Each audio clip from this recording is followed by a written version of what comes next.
Hello everyone, and welcome to this introduction module to the Procedural Asset Production Masterclass. In this video, I want to have a closer look at parameters and references in Houdini. Specifically, how we can create our own parameters on our nodes, how we can manage them, and then how we can create channel references in order to link them up to one another, and write a couple of basic expressions to create custom behavior. And doing this, we can basically create our own interfaces and link it up to the nodes inside of our tools. Alright, so here we have a little setup with a grid and a mountain node. And what I want to do is link up some of these channels on the mountain node so they scale along with one another.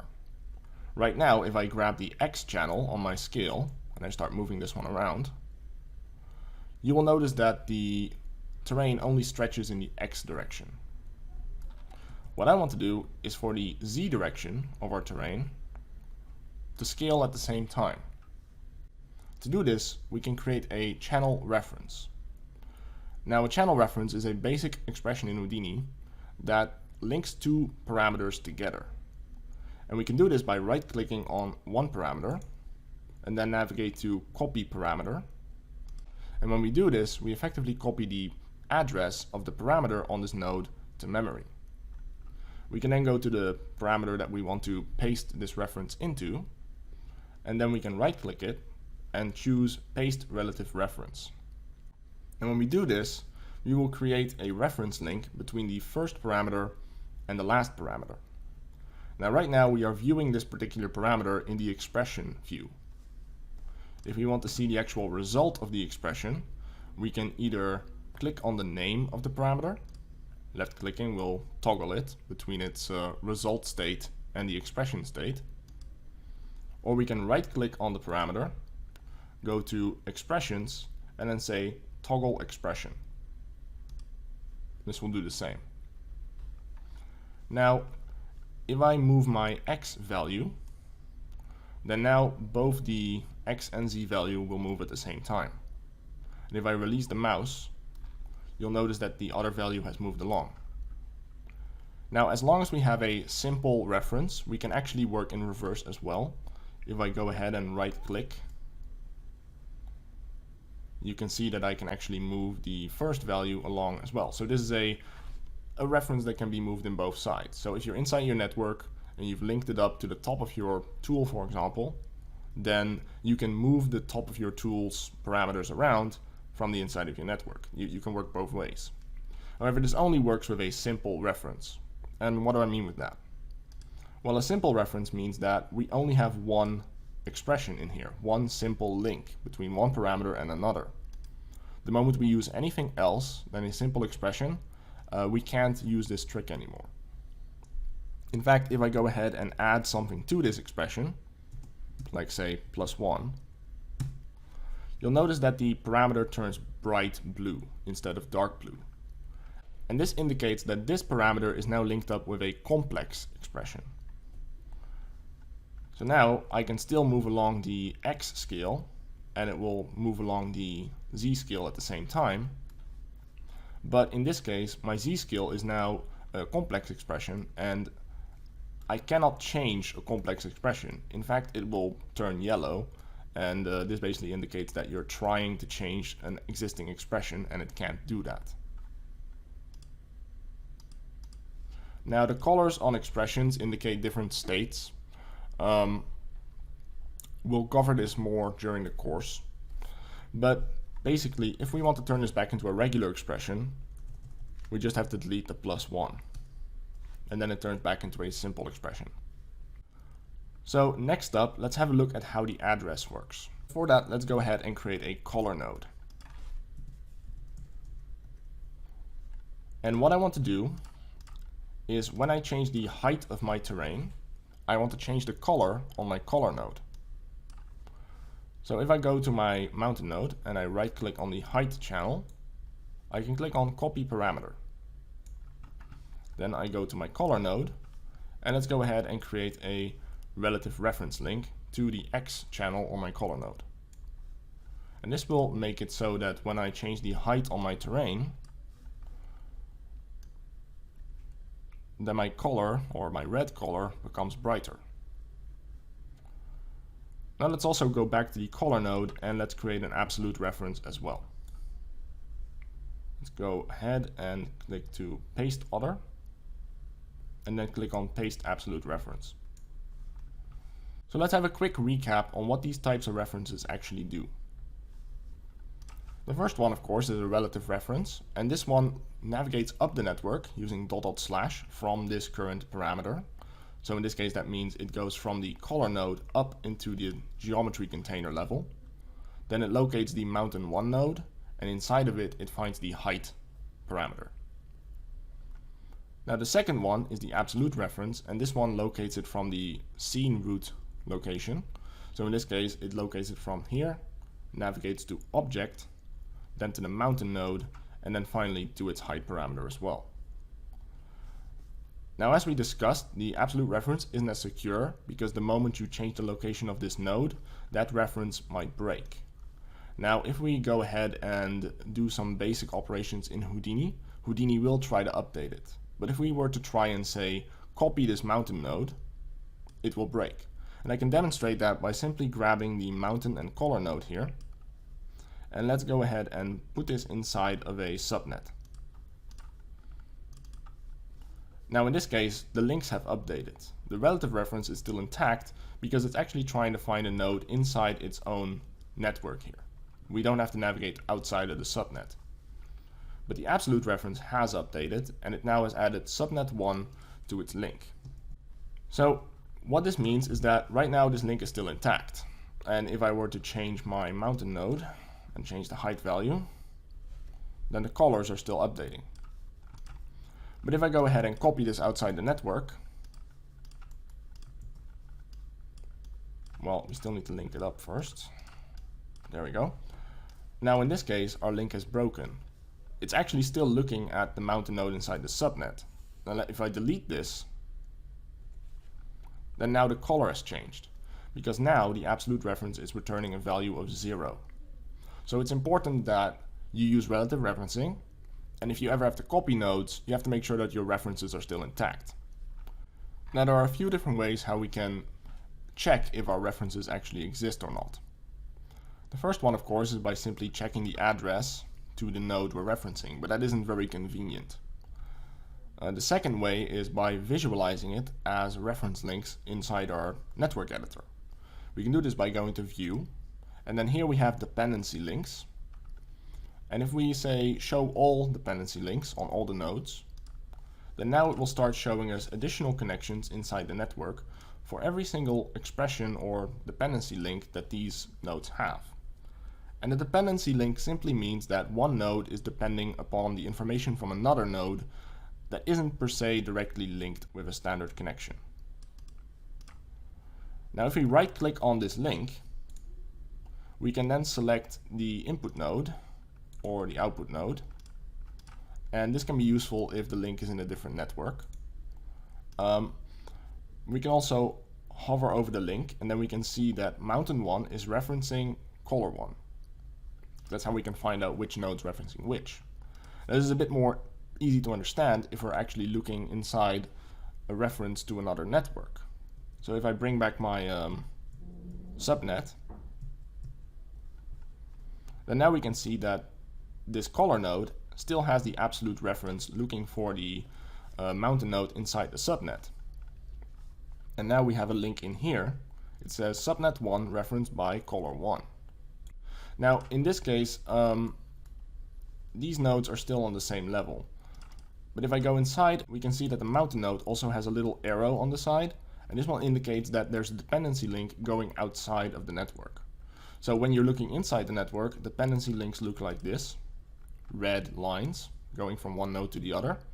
But when we're looking inside of a subnet and a node sends out a dependency link outside of its network, they're viewed as either an arrow going into the node or out of the node. Now if we want to actually view the links, we can also use the Dependency Viewer. And for this we can click on any parameter on a node, go to More, and then click on View Dependencies. And by doing so, we open up the Dependency Viewer. Now right now we are viewing the references that this node is making, and we can see that this particular parameter, the color node color1, color R channel, so the red channel here, is referencing the mountain 1 height parameter. We can also view the dependencies of this node, and if we click on this, we see there's actually a dependency present. And if I expand this, we can see that it actually goes inside of the color node itself. And that's simply because the color node is actually a Houdini native digital asset and has nodes inside of it. And some of these nodes are referencing this particular parameter in order to make the entire asset work, to make this color node work. So in this case, this is something that we aren't actually dealing with. But you can see that we can view both what is dependent upon this parameter and what this parameter is referencing. That can be useful, and in my case, I've bound it to the question mark key. If that's not the case for you, then you can go to the hotkeys menu, of course, and then you can look for view dependencies. And what you're looking for is the view dependencies option that's linked to the parameters. And then you can simply set that to the question mark key over here. Okay, so next let's go ahead and add a simple expression to these nodes. Now the first thing I need to do is clean up this absolute reference here. So let me get rid of this and type .. turn it into a relative reference. Now both are linking up to the mountain node properly. And next let's go ahead and click on one of these and let's multiply it by 0.5. Now doing this again turns it into a more complex expression, but it's still not clamped. If I move my mountain node around the height value specifically, it still doesn't actually clamp it. I want to limit it between 0 and 1. And we can do this using a clamp expression. Now, it's very simple to write expressions inside parameters. We can simply grab the clamp expression and wrap it around our current little piece of code. And then we need to specify the minimum and maximum values. And if you start typing an expression, you will often get these types of help cards appear. In this case, it tells me that it needs to get a minimum and a maximum value, and it's separated by commas. So let's go ahead and do that. Let's say I want a value of 0 for my minimum and a value of 1 for my maximum, like so. If I press enter, then now this value cannot go higher than 1. Let's go ahead and do the same thing for the second value, but for this one I am going to leave out the multiplication. So let's call it clamp. Let's limit it between 0 and 1. Press enter. And now you can see that the color can never go over 1, so we've lost that extreme brightness, right? So now if we go to the mountain node and we start shifting this value around, you can see that the colors actually, they become visible the moment we go under a value of 1 or a value of 2 in this case. But the moment we go over a value of 2, the entire object is white. Alright, so now that we've explored these parameters, there's one more thing I want to show you quickly. And as you can see, I cannot view my entire parameter all the time. If I click on them, it does expand it, but we might not be able to see it once our expressions get big enough. Now to explore the entire expression, we can actually go to the expression menu and then click on edit expression. And this will open up a separate window where we can edit this particular expression. Plus we also get an error window that gives us warnings in case we do something like add a bracket too many. And then if we click apply, it's going to give us a warning. That's an important thing about expressions, is that the moment you start writing expressions inside one another, you need to make sure that your brackets always open and close completely. And you can actually see which one a bracket belongs to because it creates this little outline on the other side of the bracket. That's one of the simple rules about expressions. They always need to be closed, properly enclosed by brackets, right? So if I click accept again, the error should go away. So next, let's go ahead and explore how we can create our own parameters. Because so far we've only linked existing parameters together, the parameters that come natively with these nodes. And to do that, let's go ahead and create a null node. I'm going to plug this in behind my network. Next, let's go ahead and right click on this node And then under the parameters and channels option, we can find edit parameter interface. And if we do this, we open up the edit parameter interface for this particular node, and we can check the address up here under editing node. Always make sure you're editing the correct node, right? And now we can actually add some parameters to this particular null node. And these are spare parameters. And what I mean with spare parameters is that the node actually already has parameters. In this case, the null node has these two toggles here.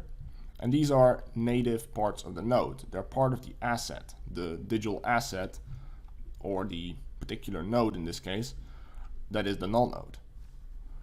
But we can't change these because, as you can see, they're grayed out. We can actually hide them though. So if we select them and we go over here to invisible, we can hide them. And if you want to see them, you can also click on show invisible parameters, and then they'll be right there. So they're not actually gone, they're just hidden. If I apply this, then now you see how the parameters on the null node have vanished. But that's only for this node. If I create a new null node, they'll still be there for that particular node. So don't worry about that. Now next, let's see what we can do to link up some parameters, right? Because while we can't change these, we can still make our own parameters. So to do that, over here on the left, we have a range of different parameters available to us that we can add to our interface. Now let's grab a float and let's drop it in. And this will add it to our parameters that we can have on our node. Now, if I click apply at this point, we will activate it on the node. And here we go. We now have a parameter called label. And you notice how it's called label, but inside of the node it's called new parameter. Well, that's because the top name here refers to the name that Houdini's references will look for. So if we were looking at some of the other nodes, then in this case it would be the name that we see inside of the help card, in this case color type, whereas on top of the node it looks like color type with separated words and capitalization. And that's basically the nice name or the label. And we can do the same thing here. So in this case, I can call this thing my_float. And then we can add a label to it called my_float value. And now if I click apply and look at my parameter,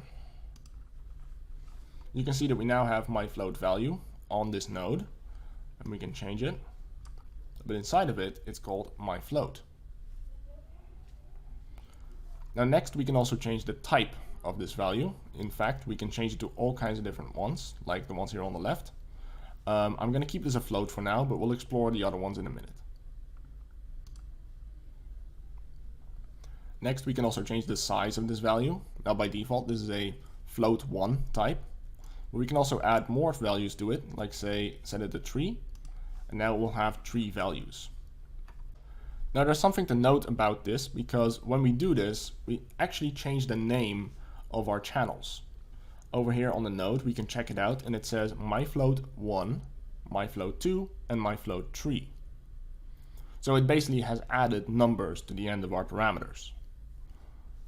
Now if we want to create a vector on the other hand, like a float vector, over here on the left, and I name this one myVector,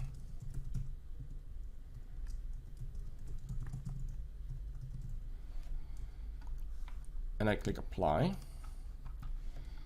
then now you'll see that this one is referred to as myVector X, myVector Y, and myVector Z.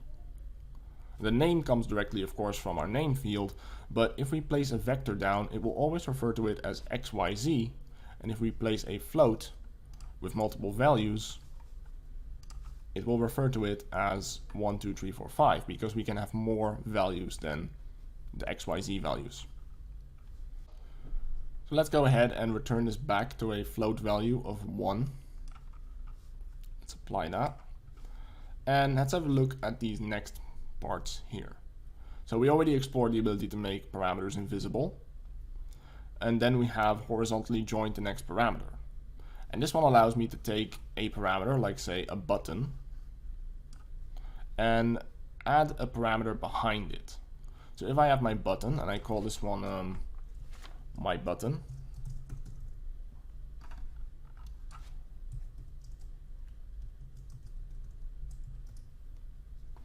then now I can take this button and click on its horizontally joined to next parameter. And when I apply this, then now there will be a button in front of my float. Now if I don't want to have the text here and I just want to have my float value, I can also hide the label.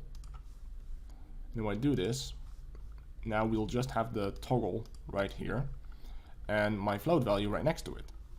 And this is useful for the next option down here, but we'll discuss that one in a minute. First I want to show you how we can set a range on a node. So this option here is the ability to set the range, and by default it will be limited for floats between 0 and 10, but I can also change this to say -10 to 10. Now you see how my slider can now go further to the left and right.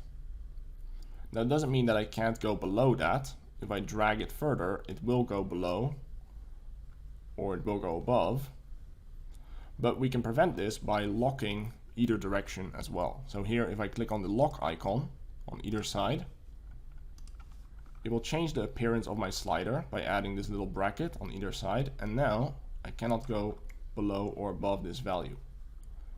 And if any expression inside tries to set the value higher or lower, it will also prevent it from doing that. Now this can be useful, but it can also cause problems when you have references from higher up and you don't want it to clamp it, but the parameter prevents it from going higher or lower. So I would suggest only adding these types of limitations when you need them, say on the top of the interface, for example. Now the next one down here is the ability to disable or hide a parameter under a certain condition. And this is useful when you want to create an interface that has a certain state, and then in that state we want to either show or hide some of the parameters, so the user doesn't change them when they don't need to. So to do this, we need to type curly brackets, and then we simply reference the name of the parameter that we want to link it to. In this case, let's grab my button. And then we can say if my button is 0, meaning when it's off, this parameter will be disabled. If I click apply, now as long as the toggle is off, I cannot change this value. But the moment I turn it on, I can. Now I can still change the value and then hide it again, and it will remain. It just makes it impossible to change it at this point. Now if instead I grab this little expression here and I place it in the hide when field, and then I click apply, then now if I toggle off the button, my parameter simply disappears. So again, this can be useful to clean up your networks, and we will be using this during the course when we need it. So next, let's have a look at how we can set up the default values for our parameters, because right now they're all still using their default values of 0.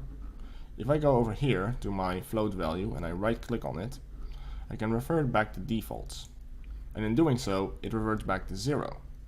Now we can set the default values on our parameters through the channels tab here. If we go in here, we can set the value, and as you can see it's 0. So if I set this to 4, notice what happens to my float value on the right. It also becomes 4. And that's because as long as a parameter is not initialized by, say, an expression or has a changed value from its defaults, it will try to follow along with whatever its default value actually is. So if we change the default value on the parameters, it will update it on the parameters on the node as well. Now if we have changed it, like in this case, or if we link it up with an expression, and we then go ahead and change the default value, then it won't move along, until of course we refer it back to defaults. Now we can do the same thing of course for all these other ones, such as the vector parameters. I can set these to 1, 2, and 3 each. And of course we can take our toggle over here, and I've been referring to this as a button so far. In fact, this is actually a toggle the buttons are something we're going to talk about later. But they still act like buttons, so I tend to mix the names sometimes. But basically, if we set this to a value of 1, then now it will be on by default when we create this toggle. Alright, so let's quickly have a look at some of the other parameters that we can place down, and I'm not going to cover every single one of them, just maybe the more useful ones.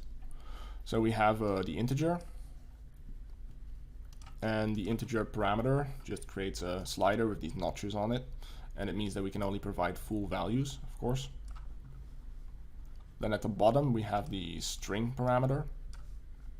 This one allows us to type in text, so hello world. Simple enough. And then there's a couple of other ones as well. Let's say we organize this network a little bit, and let's create a folder. So the folder allows me to create a tab of different types of kinds, and I can grab parameters and drop it in there. So if I click apply, then now we've added our parameters to their own tab. Now we can give this folder a name, and the name of the folder is what appears here at the top. All the other folders we drop in afterwards will inherit that name. And this is useful for other features that folders have. But we can give them their individual labels. So in this case, I'm going to call this one the simple parameters. And then the next one I'm going to call complex parameters. And now if I click apply, we can see we have two tabs. So we can organize our nodes better this way. Now when I say complex parameters, well, there are a couple of them that are a bit more involved. Let's show a couple of those. Let's grab a file node over here and let's drop it down.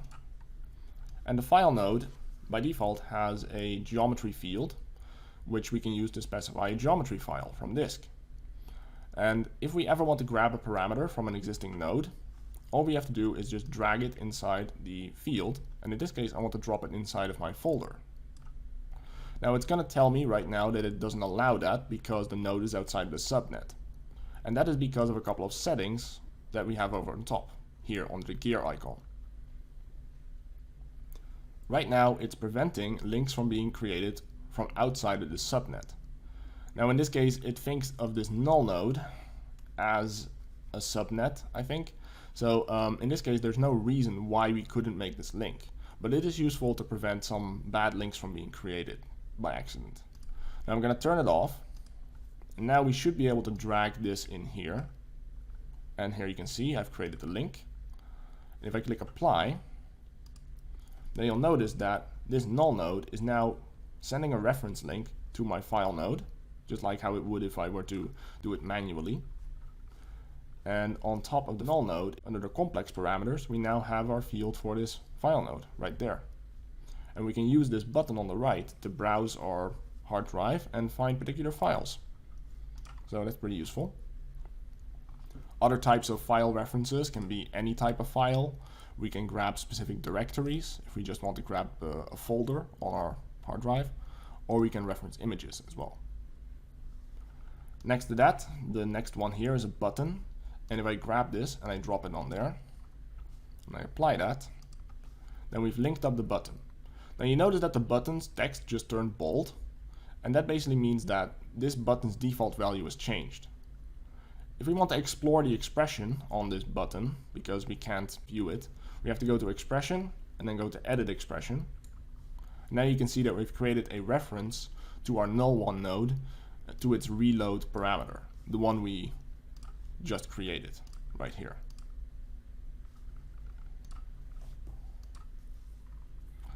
And there's a couple of other ones as well. There's also the ordered menu, which is a bit more complicated.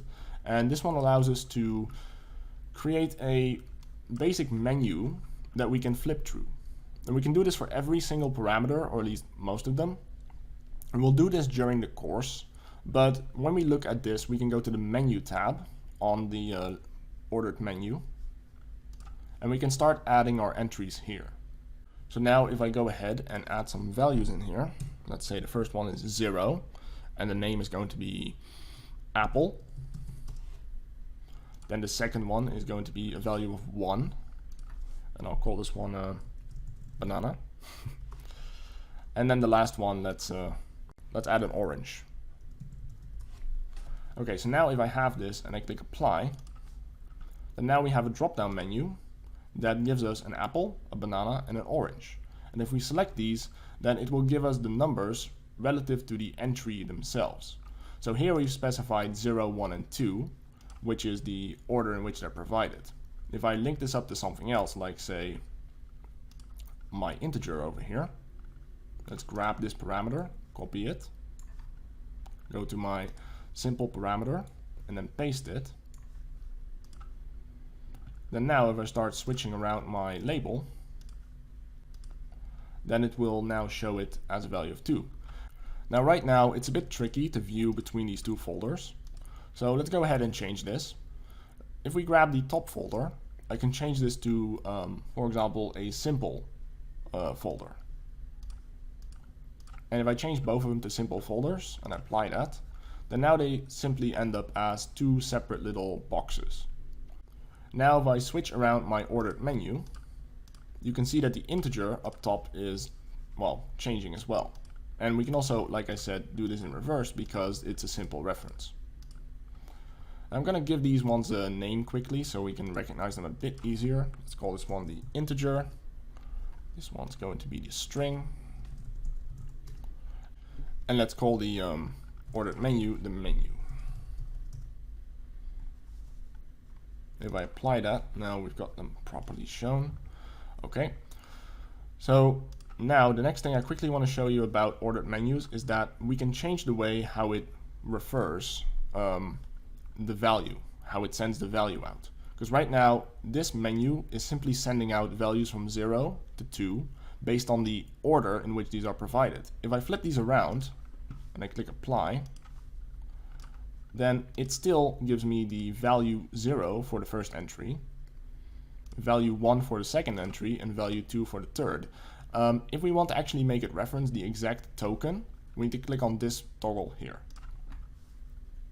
Now if we apply this and we go ahead and flip it around, then now the value that we get from this menu is actually correct. We reference this value. Okay, so that's how it works for integers or any float or integer value. But if we want to output a string from this type of menu, we need to use it a little bit differently. Let's say we want to populate the string field here. So I'm going to copy my menu. Let's rename it to string.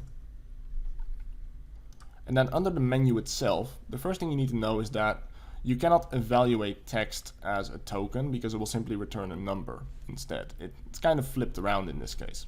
So let's turn this off.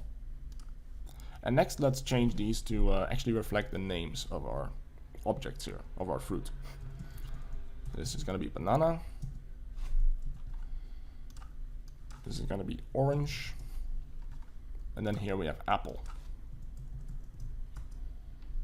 And if I apply this, and I copy that and paste it into my string field, then it will create this channel expression. Now you'll notice how it looks a bit different from our integer expression, and it also doesn't turn green. And that's because this is actually a string field, and expressions are by definition text. So it will evaluate normally as a text, right? Now in order to see the result of this expression, we have to actually middle mouse button click on the string name. When we do that, it will show us what the expression itself inside of this string is evaluating. This works a little bit different than just clicking on the string. Just clicking on it doesn't work. With the integer we can click on it and it will flip. With the string we have to middle mouse click. It's a peculiar thing about Houdini and parameters. It's how it works. Now the reason it's inside backticks is because otherwise it doesn't evaluate as an expression, it would actually evaluate as text, right? So if I click enter here without the backticks, then it wouldn't evaluate the expression. Middle mouse clicking on this doesn't do anything. So we need to put backticks around any expressions in string fields or they won't work. Alright, so now as you can see, I have the text from my dropdown. And if I click on the other ones, it now shows the respective fruit. Okay, so cool. Now that we have all this, I just have a couple of remaining things I want to show you about creating your own custom parameters. We can add separators, for example. So let's add a separator in between our file node and reload button and these menus here. And this basically just adds a line in between so we can organize our nodes a bit more. And then next we have a label. So let's grab a label and drop it below the separator. And what I'm going to do is turn off the main label name here. And instead I'm going to add under in this column set, pick your fruit. And then if I click apply, then now you can see how I have a little bit of text here, so I can choose my fruit down here. It will let me know what this part does. It can be useful depending on the situation, so there you go. And then I guess the last thing I can tell you about organizing networks is, let's say we can change the folders here to collapsibles. So if we do that, we can collapse our folders down. And we can also change them to radio buttons. And radio buttons allow us to retrieve which tab is currently selected as a value, basically from the name of the top folder here. So now, depending on which one's tagged, it will return a value if we reference the folder. But we will explore this when we actually do this in the course. So for now, let's leave it at this. There are other types of folders as well, named multiparms, but that goes far too complex for this particular lecture. We'll explore that later. So for now, let's go ahead and click apply. So now for the last part of this video, I want to quickly show you how we can create our own little custom tool with its own interface, and then how to not actually go ahead and break your expressions by accident, because that can actually happen. Houdini has a particular behavior where if you delete a parameter that an expression is using, by default, it will delete the entire expression. And we need to make sure that doesn't happen to you, right? So let's go ahead and look at that next. So let's get started with this by taking the network we have over here and let's clean it up a bit. I'm going to grab my null node and, well, this is all my parameters on it, so I'm just going to break it off for now. And move this to the side. Then I have my color node here. Let's go ahead and remove all the channel references to it. And let's do the same thing for the mountain node. I'm just going to revert this thing back to its factory defaults. And in this case, there's still an expression on here that we need to delete. So let's go ahead and right click on that and click delete channels. So now this node is back to its standard settings. We're going to quickly give it some new values. Let's say 4. And then 4 for each one of the scales. There we go. So now we have a clean setup. And what I would like to do is turn this into a little subnet and then add some controls to it. So let's go ahead and wrap this entire network into a subnet.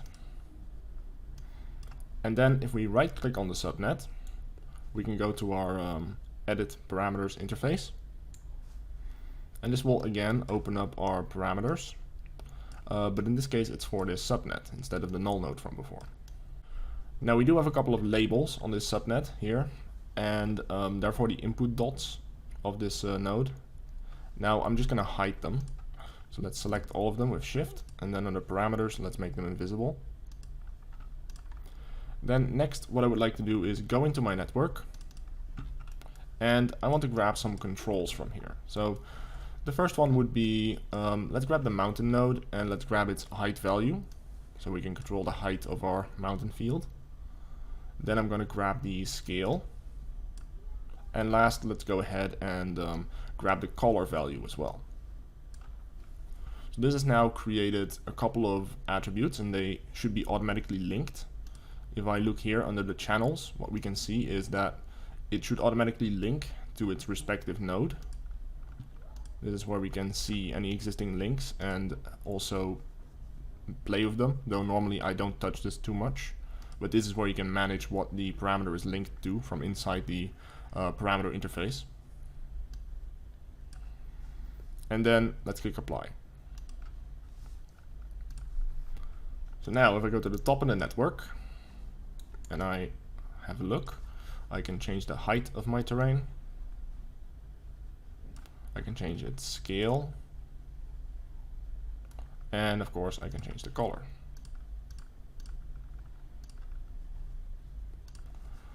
Alright, cool. So now that it's all linked up, let's go ahead and make a couple of changes. I'm going to go to the parameters and channels section again and click edit parameter interface. Likewise, you can also get this from up here under the gear icon of whatever node has the parameter interface on it, and then click over here under edit parameter interface. And now what I want to do is delete my scale value. If I go inside the node and look at the mountain node, you can see that it has some values set up. They're being set, and right now they're set to 3.9 because that was the last state that this parameter was set to. In fact, if you actually want to see the parameters, you can also right click on the node itself, go to parameters and channels and open it up here. And this will open up a separate little window specifically for your node to give you a little floating window that we can use. And right now these parameters are still linked up, right?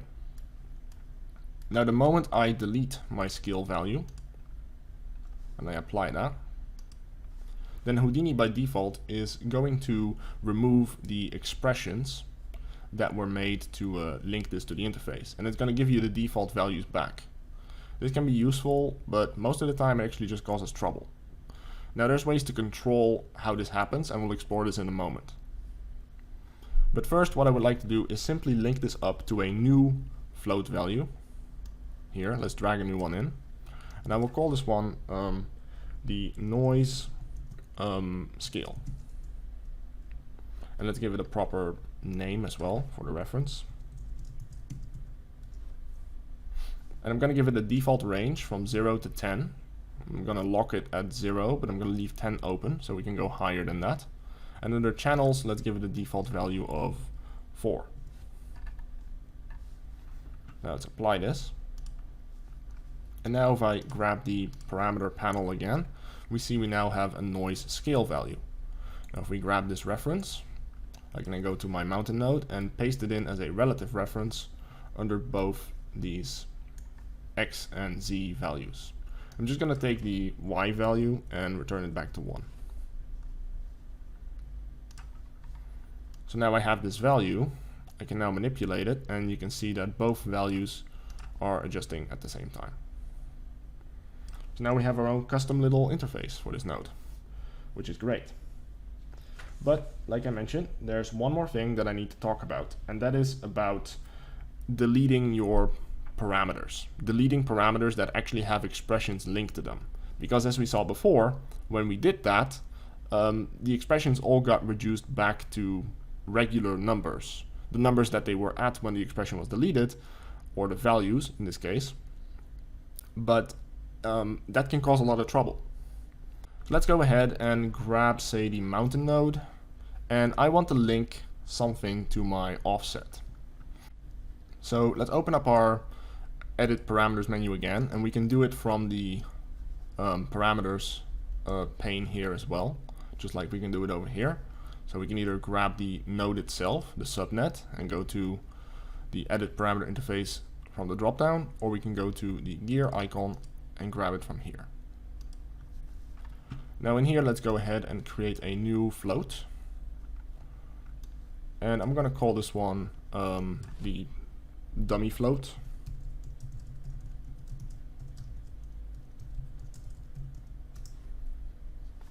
And we're going to call it dummy because, well, we're about to delete it anyway. So I'm going to copy the parameter, and I'm going to link it to both the X and Z offset.